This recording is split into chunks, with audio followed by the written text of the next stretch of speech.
Casarza Ligure, vertice questa mattina in comune sul futuro dell'azienda Astore. Lavoratori, amministratori e sindacati puntano a salvare ditta e occupazione. Il tema in consiglio la prossima settimana.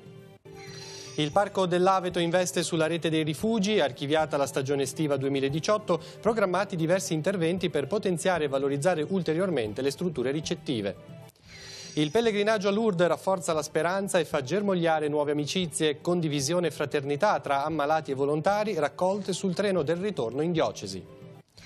Più responsabilità nell'utilizzo dei social, il tema affrontato al Festival della Comunicazione di Camogli. I politici di oggi sono sempre più seguiti, ma rischiano di essere meno leader e più follower.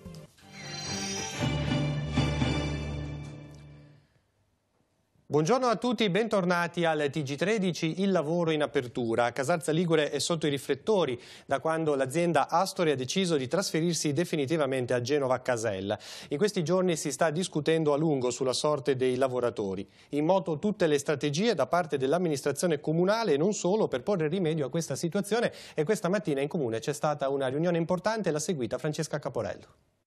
Ancora tensioni e preoccupazioni a Casarza Ligure per la sorte dell'azienda Astore, che ha deciso di trasferire attività a Genova Casella. Questa mattina si è tenuta una riunione in comune tra il sindaco, i sindacati, i lavoratori e il consigliere regionale Claudio Muzio per decidere come procedere e quali strumenti usare per ostacolare la chiusura dell'azienda. Che cosa significa per Casarza perdere un'azienda simile? Intanto lo voglio dire, prima di arrivare a questa decisione tutti insieme daremo battaglia, perché perdere un polo produttivo che dà lavoro a 45 famiglie del territorio è una cosa inaccettabile. Quale amministrazione comunale abbiamo l'intenzione di fare tutto il possibile affinché questo non succeda. Quindi faremo già lunedì questo un consiglio comunale urgente, penso porteremo un documento all'unanimità e andremo avanti in questa battaglia a fianco dei lavoratori. Purtroppo noi abbiamo gli strumenti politici, nel senso di un documento da approvare all'unanimità, fare delle pressioni forti sull'azienda attraverso i canali istituzionali e logicamente legittimi, affinché riveda questa scelta, stare al fianco dei lavoratori, alzare il livello comunicativo dicendo che questo trasferimento sarebbe veramente un grave danno per tutto il territorio. Da quanti anni questa azienda opera sul territorio di Casarza? Sono molti anni e in questi anni tanti lavoratori sono anche andati in pensione, hanno assunto altre leve, ci sono molti giovani che vi lavorano, quindi è un'azienda che ha dato al territorio. I sindacati CGIL e metalmeccanici del Tigullio ricoprono in questa situazione un ruolo di primo piano. E quando ci è stato comunicato il trasferimento dell'azienda dal sito di Casarza al sito di Casella, abbiamo subito chiesto un incontro in Confindustria, perché per noi lì è la sede istituzionale.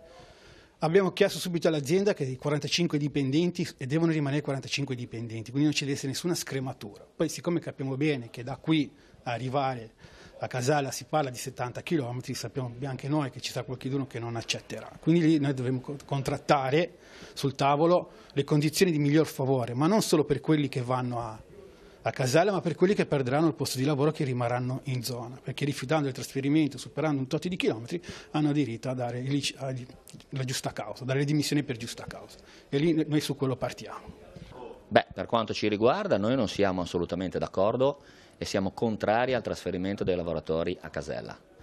Questo perché è evidente che nelle condizioni di criticità che ci sono nella distanza del trasferimento porterebbe molti lavoratori a dover desistere dall'andare a Casella. Quindi siamo contrari, abbiamo già perso tanti posti di lavoro sul territorio e quindi faremo tutto il possibile per cercare di evitare una conseguenza che non ha motivi per un'azienda che produce da anni facendo molti utili, per cui non è un'azienda che sta andando male, è un'azienda che raggiunge tutti gli obiettivi, quindi per quanto ci riguarda non ci sono altre soluzioni che rimanere qui sul territorio. Ora andiamo a Genova, se ne sta parlando molto in queste ore. L'architetto Renzo Piano ha presentato ufficialmente il suo progetto di ponte che dovrà essere ricostruito al posto del Morandi, il ponte crollato. Una struttura in acciaio con un profilo che ricordi quello di una nave, ma che soprattutto dia modo alla città di elaborare il lutto che l'ha colpita, segnando nel contempo un rilancio civile e sociale. Vediamo. I muri devono crollare, i ponti mai. Così Renzo Piano ha accompagnato la presentazione del suo progetto di ricostruzione del viadotto autostradale sul Polcevera. Negli uffici della Regione, alla presenza del commissario per l'emergenza di Ponte Morandi Giovanni Toti, del sindaco di Genova Marco Bucci e degli amministratori delegati di Autostrade Giovanni Castellucci e di Fincantieri Giuseppe Bono, l'architetto genovese ha provato a raccontare quello che per prima cosa vuole essere un progetto condiviso e corale. Un ponte in acciaio con 22 campate di 50 metri e 43 lanterne, una per ogni vittima del crollo, dalle forme di una nave, con un'anima chiara che consente alla città di elaborare il pesante lutto che l'ha colpita. Chissà che ricostruire questo ponte non sia proprio uno di quei momenti di coesione che capitano quando il bisogno lo richiede. Ecco, questo cantiere deve essere un cantiere di coesione, deve essere un cantiere in cui tutti vanno d'accordo. Bisogna che questo ponte resti come un momento che elabora un lutto e che trasferisce alla città un grande orgoglio. Il ponte dovrà ricordare le vittime e segnare il rilancio della città, tutta coinvolta nelle sue maestranze nella progettazione, costruzione e realizzazione. Dal disegno di piano, passando per la progettazione di Fincantieri e la fornitura dell'acciaio da parte di Ilva. Una filiera tutta ligure che si è già concretizzata con la costituzione di 2 gruppi di lavoro a cui prenderà parte anche Autostrade. Oggi per me è un bel giorno perché abbiamo in mano un team di aziende, quindi di persone, che è la cosa più importante, che sono legate al territorio e che sono tutte unite nel fare un grande progetto. Ma non sarà solo il ponte ad essere ricostruito, ha assicurato il sindaco, ma tutto il quartiere sottostante, per la progettazione del quale sarà lanciato un concorso di idee internazionale. Nelle intenzioni delle istituzioni la ricostruzione dovrebbe concludersi entro l'autunno del prossimo anno. Della necessità di tempi rapidi ha parlato il governatore ligure Toti. La priorità per noi è costruire rapidamente e ridare alla città questo ponte e quindi velocemente fare in modo che la città riabbia la sua completa viabilità. Vogliamo che da questa tragedia, che da questa triste storia possa ripartire un pezzo invece di futuro grande per la nostra città. Rimanendo in tema, ATP ha deciso di istituire in vista dell'inizio dell'anno scolastico un servizio gratuito di corriere navette dedicato agli studenti delle scuole superiori residenti nei comuni delle valli Stura e Polcevera. Ogni giorno 6 navette partiranno da Rossiglione, Ceranesi, Campomorone, Serraricò, Sant'Olcese e Mignanego. Le navette saranno dirette alle stazioni di Voltri, Pontedecimo e Bolzaneto.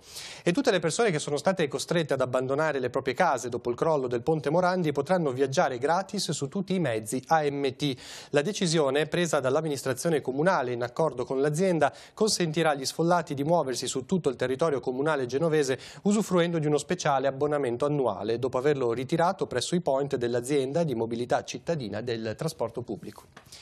Cambiamo argomento, torniamo sul nostro territorio, parliamo del Parco dell'Aveto che punta sulla valorizzazione della rete e dei suoi rifugi con ulteriori investimenti in programma. Diverse le novità in cantiere per i prossimi mesi, facciamo il punto.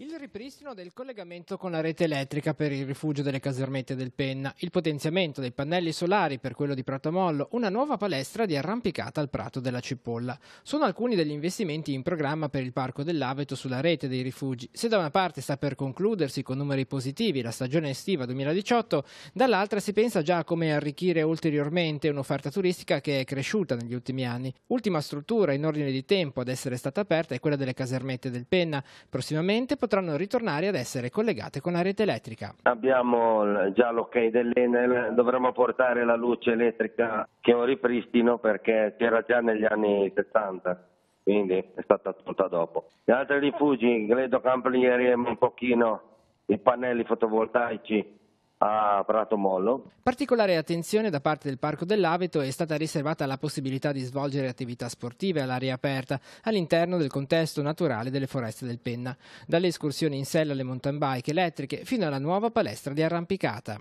Abbiamo visto la nuova arrampicata di roccia fatta insieme al CAI, insieme a arrampicata.it. Ne abbiamo in progetto una anche come comune di Santo Stefano al dente della Cipolla. Tra gli altri siti rivalorizzati negli ultimi anni c'è stato quello archeo-minerario di Gambatesa. In attesa che la zona venga inglobata in quella dell'area parco, si sta preparando la gara per la sua gestione, fino ad oggi affidata alla Schimine. Dovremmo continuare, grazie alla gara che faremo entro fine anno, per farla gestire a Schimine, spero per me. ci stiamo trovando bene. Comunque la gara pubblica che poi ci porterà a fare nuovi investimenti con un gestore definitivo. Andiamo ora a Rapallo. Nei prossimi giorni partiranno i lavori di restyling di Piazza Amalfino, che sarà pedonalizzata. I taxisti saranno sistemati in modo provvisorio in Piazza delle Nazioni. Non tutti loro però sono contenti di lasciare l'area occupata davanti alla stazione ferroviaria e sperano in un compromesso valido per entrambe le parti. Sentiamo. A breve partiranno i lavori in Piazza Amalfino a Rapallo. Quale sarà la sorte dei parcheggi dei tassisti? Sì, a metà settembre partiranno i lavori, è un lavoro importante perché è una delle porte d'ingresso nella città, dalla stazione. La piazza ha bisogno di un intervento di restyling che sarà fatto, partiranno qui in settembre, dureranno circa 4 mesi. I tassisti provvisoriamente li abbiamo sistemati in un'area che è provvisoria sempre in Piazza delle Nazioni, nel frattempo poi concorderemo con i tassisti il posizionamento definitivo che non sarà comunque all'interno di Piazza Amalfino, perché Piazza Amalfino è una piazza pedonale. In cosa consistono i lavori? I lavori consistono nella ripavimentazione completa, nell'impianto di illuminazione, nella creazione di una fontana che verrà sistemata nella parte più prospiciente la strada, nella creazione di aiole, e valutiamo anche adesso un intervento che serva a migliorare anche la piantumazione della piazza. Qual è il punto di vista dei tassisti di Rapallo circa appunto i lavori che verranno portati avanti a metà settembre? Siamo con l'amministrazione nel riguardo di abbellire la città e insomma dare un servizio migliore ai cittadini. Attualmente qual è lo stato d'animo, diciamo, tra i tassisti? Certi non sono contenti insomma, di questa situazione qua, perché stiamo parlando della prima piazza, la più importante, dove hanno più esigenze l'utenza, i cittadini e il turismo. Quindi bisogna trovare certamente un compromesso, ecco, valido per entrambi. Ecco. Quanto cambierebbe per voi il lavoro spostandovi, diciamo, dalla piazza opposta rispetto a dove siete ora? Si creerebbero dei disagi per l'utenza, soprattutto quando piove, per le signore anziane, insomma bagaglio. Purtroppo qua siamo subito ben in vista, mentre là di fronte, anche se si tratta di un centinaio di metri, il disagio ci sarebbe. Ecco. Traffico di droga nel Levante genovese, siamo alla cronaca. Ieri sera in zona Caperana a Chiavari la polizia ha arrestato uno spacciatore durante un servizio mirato alla repressione del traffico di droga. In manette un genovese di 21 anni. Durante un appostamento in abiti civili dal campo sportivo di Caperana, i poliziotti hanno notato una vettura parcheggiata poco distante alla quale si sono avvicinati 2 giovani. I 2, dopo una breve conversazione con il conducente, si sono allontanati con fare guardingo. Fermati poco dopo, i ragazzi sono stati trovati in possesso di una confezione con 1,27 grammi di hashish. Gli operatori poi si sono diretti verso l'auto, al cui interno hanno trovato il genovese in attesa di nuovi acquirenti. Rinvenuti dentro la vettura altri 50 grammi di hashish, un bilancino di precisione, 285 euro in banconote e un coltello a serramanico. La perquisizione domiciliare del 21enne ha permesso di sequestrare inoltre un altro bilancino di precisione, oltre 2.600 euro, sempre in piccole banconote, 83 grammi di marijuana, nonché una serra artigianale in legno costruita con appositi bocchettoni e lampada alogena all'interno. Dai messaggi memorizzati sul suo cellulare inoltre sono emersi frequenti contatti, soprattutto nelle ore serali, con assuntori e piccoli spacciatori. Siamo all'informazione religiosa, si è concluso il pellegrinaggio diocesano a Lourdes, i fedeli hanno fatto rientro a casa dopo diversi giorni di meditazione personale e preghiera. Telepace dedicherà uno speciale sul viaggio venerdì prossimo in Noi Chiesa. Durante il ritorno a bordo treno abbiamo raccolto alcune testimonianze, le ascoltiamo. Sono rientrati a casa i pellegrini della diocesi di Chiavari. Sul treno del ritorno ammalati e volontari hanno avuto l'occasione di parlare e condividere le loro esperienze. C'è chi è andato a Lourdes per la prima volta, chi da 6 anni, chi da 15, chi c'è tornato con tutta la famiglia. È stato bellissimo come ogni anno, io ogni anno devo venire perché se non vengo sto male, quindi io ho bisogno di venire perché fondamentalmente sono egoista, per cui se non torno a ringraziare la Madonna io sento che ci manca qualcosa. Quest'anno sono stata vice refettorio, quindi ci occupavamo di, oltre ad apparecchiare, anche servire il cibo ai pellegrini e malati. Adoro questo servizio, appunto aiutare i malati e tutte le persone che si trovano a Lourdes. Inizialmente avevo un po' di paura, non sapevo che portare dei malati desse così tanta gioia, perché vedere che una persona è contenta, perché tu riesci a renderla felice, a farla ridere, è un'esperienza da consigliare a tutti. I temi della felicità e dello stare insieme hanno caratterizzato il viaggio, con alcune esperienze organizzate dall'Unitalsi in autonomia rispetto alla partecipazione alle messe programmate. Abbiamo cercato di lavorare proprio sulla felicità, sulla gioia. Alla fine, parlando con i nostri amici malati, i nostri pellegrini, un po' tutti anche e soprattutto coloro che fanno servizio, alla fine questo messaggio è arrivato forte e chiaro, e crediamo che sia un ottimo percorso poi per cambiare ancora qualcosa in previsione del prossimo anno. Il pellegrinaggio è stato curato da una grande rete di persone coinvolte in tutti i ruoli, alcuni molto importanti ma che spesso non vengono raccontati, come quello del cuoco a bordo treno. Facciamo dai 40 ai 45 kg di pasta alla volta e in 20 minuti praticamente dobbiamo cercare di fare servire tutte le persone che sono qui. Sono 450 queste qui, che sono poche, di solito ne facciamo 600, 550, dipende dalle varie sottosessioni. La parrocchia di Nostra Signora del Ponte a Lavagna celebra la patrona, oggi festa della Natività di Maria, alle 17 il Rosario e a seguire i Vespri. A dire messa alle ore 18 sarà Don Stefano Queirolo. Domani la messa solenne alle 11 presieduta da Don Federico Tavella, in serata la celebrazione eucaristica sarà alle 19 con Don Stefano Giupponi, seguirà la processione. La festa avrà ancora un momento importante mercoledì 12 settembre con la messa alle ore 19 in occasione dell'anniversario dell'incoronazione dell'icona.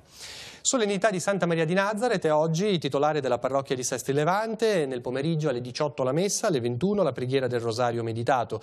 Domani, giorno della festa, messa solenne alle ore 11, presieduta dal vicario della diocesi Don Stefano Mazzini. Siamo alla cultura, prosegue a Camogli l'edizione 2018 del Festival della Comunicazione. Ricco il programma con 111 ospiti, 78 incontri, 11 spettacoli, per non parlare di mostre, laboratori ed escursioni. Tra i temi approfonditi quello dell'ecosistema comunicativo in cui siamo immersi e la responsabilità dei leader di oggi. Ascoltiamo. Social e smartphone stanno trasformando il rapporto dei leader di oggi con sostenitori e detrattori. A Camogli ne ha parlato Marco Massarotto, il fondatore di Doing, l'agenzia che tra le altre cose misura, potremmo dire, la leadership digitale. Si è detto certo di due cose. Se da una parte l'uso dei social ha dato grandi numeri e ottimi risultati, dall'altra sta cambiando le regole del gioco.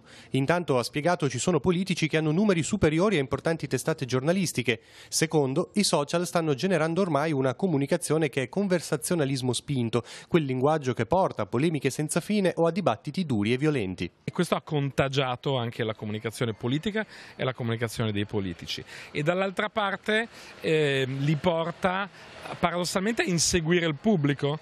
E quindi sono dei leader o sono dei follower? Questa è un po' la domanda che ci poniamo, e sono un po' tutte e due le cose.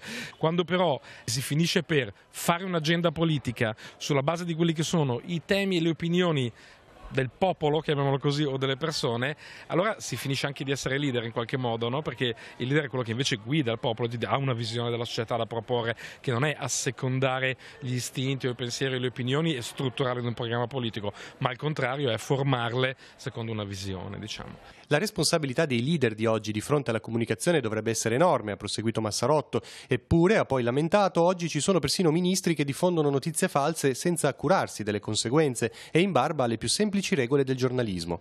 Come si uscirà da tutto questo? In questo momento è un mistero, nel senso che comunque in questo momento siamo nel pieno fragore del cortocircuito di chi prende il potere utilizzando questo cortocircuito.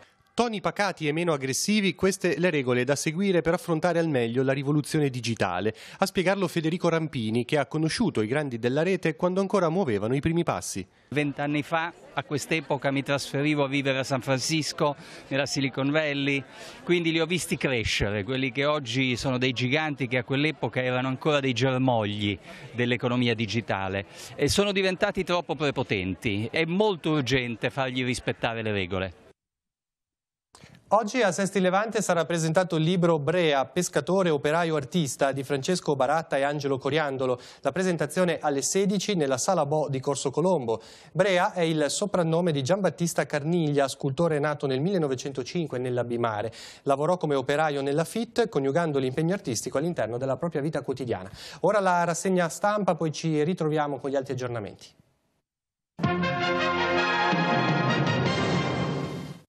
Prima pagina di Avvenire, scintille giallo-verdi in nome della gente, tra virgolette. Salvini rincara sui giudici ma Di Maio lo frena. Il ministro accusato di sequestro aggravato e dice io sono eletto, i PM no. L'Associazione Nazionale dei Magistrati e il PD affermano è eversivo, fermato per ore un gruppo di eritrei della Diciotti.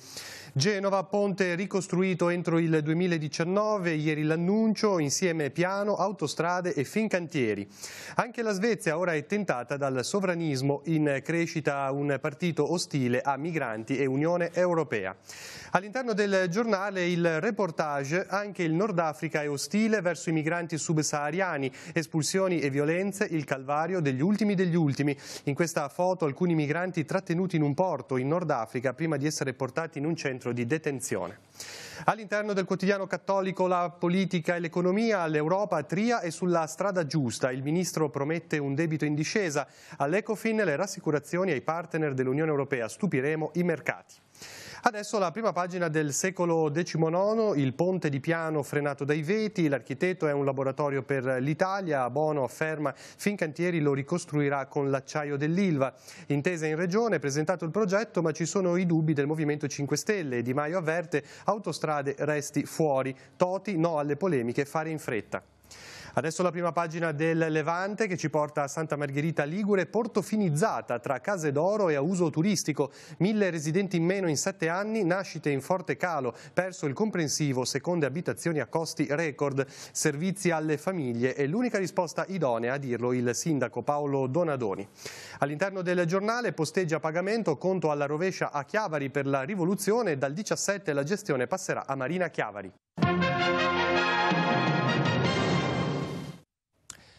Andiamo subito in redazione con Francesca Caporello per gli ultimi aggiornamenti. A te Francesca. Grazie Maurizio, buongiorno a tutti. I carabinieri della stazione di Genova Maddalena hanno arrestato per spaccio di sostanze stupefacenti e detenzione di monete contraffatte un 19enne marocchino residente a Chiavari senza fissa dimora, con precedenti per reati contro il patrimonio e di materie stupefacenti. Il giovane è stato sorpreso in un locale del centro storico mentre cedeva 13 grammi di marijuana in cambio della somma di denaro di 50 euro ad un 55enne genovese, il quale è stato segnalato successivamente alla locale prefettura. Inoltre l'arresto, sottoposto a perquisizione personale, è stato trovato in possesso di una banconota da 50 euro risultata contraffatta. La droga e la banconota sono state sequestrate e dalla redazione è tutto, ripasso la linea allo studio.